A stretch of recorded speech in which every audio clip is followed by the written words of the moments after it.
I'm Baby Joy Garcia Monar, 45 years old. I live in Vigan City, Ilocos Sur, Philippines.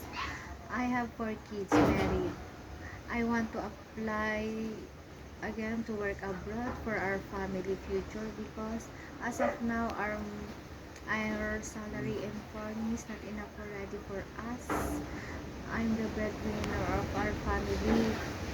I finished contract as domestic helper in Singapore last 2015 to 2017 with my mom and sir, Nainay and Yaya, and also I look after my Nainay.